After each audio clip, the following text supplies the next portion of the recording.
Are you trying to get sleep and it's just not working? Today, I'm going to introduce you to my sleep acronym to help you get sleep-filled nights. In our most sleep-deprived moments, our children will teach us exactly what we need in order to learn and grow into who we were created to be. These are the loving lessons we will learn whether we were wanting to or not. I'm Irene, your sleep coach, and I'm on mission to educate parents on how to help their young children sleep. Welcome to the journey. Hey there, and welcome to today's episode. And of course, when I'm connecting with families, they're reaching out because they are trying to figure out how to get those sleep-filled nights and naps in place in their home. Today, we're going to use the acronym SLEEP to help you understand the 5 principles of getting good sleep. And then we'll break it down. So S is for show up as a calm, confident, and rested parent. L is to lead and guide the routines with trust and respect. E is to establish environments and communication that support the routines. E, empower your child and embrace the learning process. And P, play, have fun, and become the parent you want to be while everyone gets sleep. So let's dive into what it means when we show up as a calm, confident, and rested parent.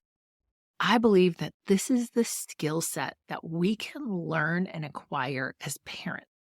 Learning to be calm means that we're going to be comfortable in the things that we're doing. We're going to be able to show up and be compassionate and connect with our little one. And that's going to help us lead with confidence. But sometimes we don't realize that along the way in our parenting journey, we might need to make some decisions. And we also might need to learn some essentials. And that's one of the things I share with families in the Healthy Sleep Foundations course. And this is where it helps us get to a place that we can come from a place of rest. And depending on the season of parenting you're in, especially if you are a parent of a newborn, rest might look different. It might be about maximizing the sleep that you get instead of getting all of the sleep that you get. As a sleep coach and a postpartum doula, I share so many tips and tricks with families to learn how to take care of themselves as they're also taking care of their child, which is going to help you show up and not feel like you're having to suffer and be sleep deprived. So I want you to know that that's definitely possible. The L is that we're going to lead and guide the routines with trust and respect. Now, some of us may not realize that sleep is really a huge piece about trust.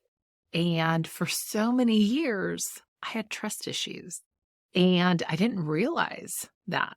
I also didn't realize and understand how to communicate with mutual respect. So these are skills that we can learn and develop over time. And I fully believe that our children provide us opportunities to learn this along the way as we're leading and guiding them through routine. Because oftentimes we can all of a sudden notice, like, I don't know if you've ever had that moment where you're like, I'm trying to be calm, I'm trying to keep it all together, but you just can't because you're human. Like if you're anything like me, that's like the hardest thing to do. But learning how we take care of ourselves and have the skills and the tools we need to help lead our children through those routines is going to help us teach them what we're expecting. Laying out those expectations and then following through is going to be key. And the E is to establish environments and communication that support the routine. And that means we're going to actually use our environment, whether we're eating, whether we're sleeping, or whether we're playing, we're going to use that to help us communicate more effectively. We're going to use that as we're leading our little ones through the routines. And sometimes we don't think about how all 3 of those work together. You know, I do teach families eat, play, sleep routines. But one of the biggest misunderstandings about eating and play is that play is actually eating. And sometimes we don't realize that when our children are eating, it is part of the wakeful window and it is a full-on sensory experience, especially during the infant and toddler years. I would even say that it continues to be a sensory experience into the preschool years, but usually by then, our little ones have figured out how to eat. But it is this whole journey of exploring and having this sensory awareness and learning some of the self-care routines and rhythms using their environment and how we communicate, how we're teaching our little ones to go through those daily routines of how they're taking care of themselves. And the next E is that we're going to empower your child. We're going to actually allow them to feel like they have control over and agency over themselves. And we're going to embrace the learning process. And when it comes to the learning process, a lot of times I find that this is where it's kind of uncomfortable. We can oftentimes begin a learning process, but getting through the messy middle and completing it is oftentimes where parents can struggle. I know that was one of my biggest struggles. That's where I found that I was inconsistent. And I also had routines and habits that were not serving me well. So as I worked with a coach and had accountability, I was actually able to figure out how to take those next steps and complete a task, which really helped me not only in my home, but also in my personal and business life, which was amazing. Because a lot of times when we look at these sleep skills that we're learning, it's not just going to impact us in our parenting, it's going to ripple into everything that we do. Because as we go through that learning process, it's going to help us build that calm confidence as we're leading our little ones through the routines. And the P is that when we can have fun and we can play, we can actually become the parent we want to be. And everyone will get sleep. And this was actually a very eye-opening experience for me, especially in the parenting journey, because I'm a school teacher by trade. And one of the things that I learned for sure was that if I had fun, that my kids were going to have fun. But sometimes I would be in seasons where I was taking myself too seriously. And I didn't realize that sometimes doing things like, I don't like to do dishes. I don't like to do laundry. I don't like to do the day-to-day chores, because my son did point out to me, he was like, Mom, you love doing chores. I was like, no, I really don't. But I know it's something that needs to get done. But how could I have fun with it? So sometimes I'm putting on music or I'm listening to a podcast or I'm doing something to make it fun and enjoyable.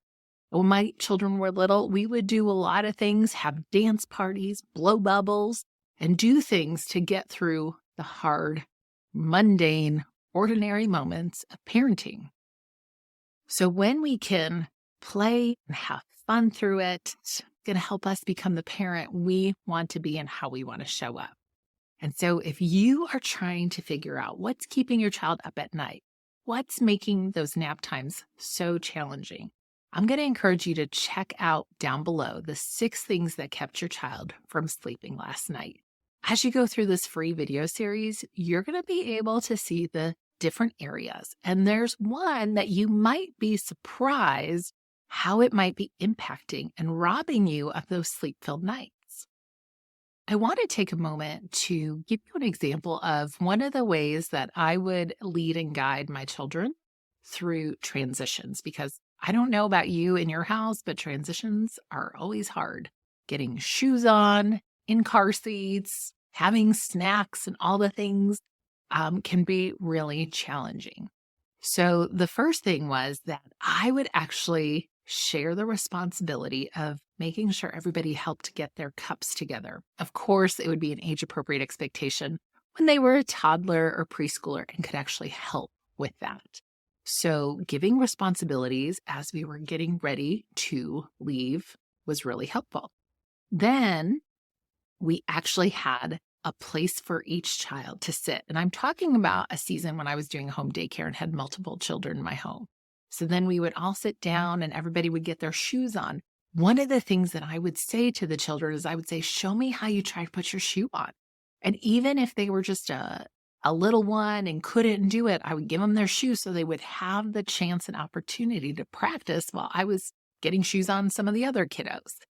And then after we got that together, then we would go ahead and we would transition out the door, and then we would sing a song. We would also take time to smell our flower sometimes. This was flexible depending on what was needed and who needed it, if it was something that would be helpful.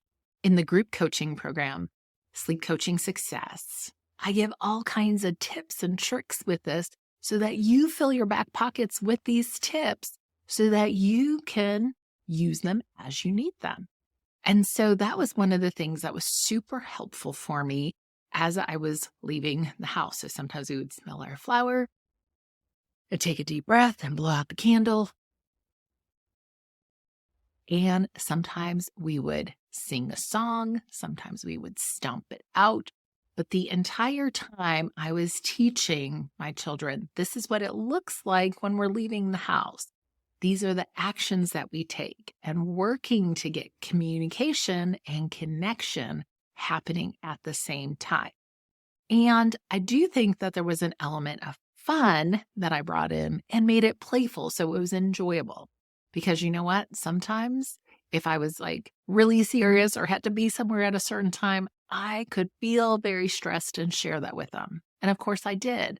And you know what? I'm not a perfect parent, but recognizing how can I make this better and more fun for everyone to bring more joy and peace to the day.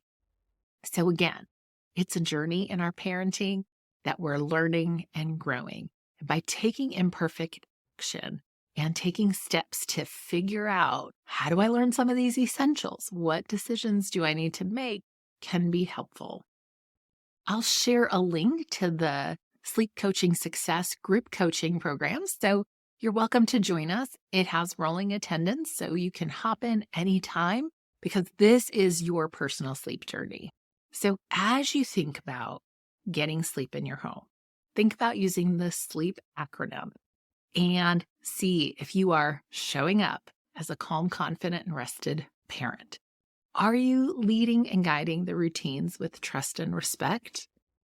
And maybe you need to establish environments and communication that support the routines. You might ask yourself, am I empowering my child and embracing the learning process? Am I playing and having fun and becoming the parent you want to be so everybody can get sleep? So I'm going to encourage you to take action. If you are not a person who journals, then I'll encourage you to maybe journal. Maybe if you go for a walk, think and ponder on these questions and see if any of these might be holding you back from that good night of sleep. And if you have some aha moments, I hope that you'll be brave and courageous to share it down below in the comments. Be sure to share this with any tired parents you might know. Thanks for tuning into today's show. You can see all of the details and show notes below. And as you go out into your day, I hope that you'll make it your mission to be calm, confident, and rested as you lead today. Sweet dreams.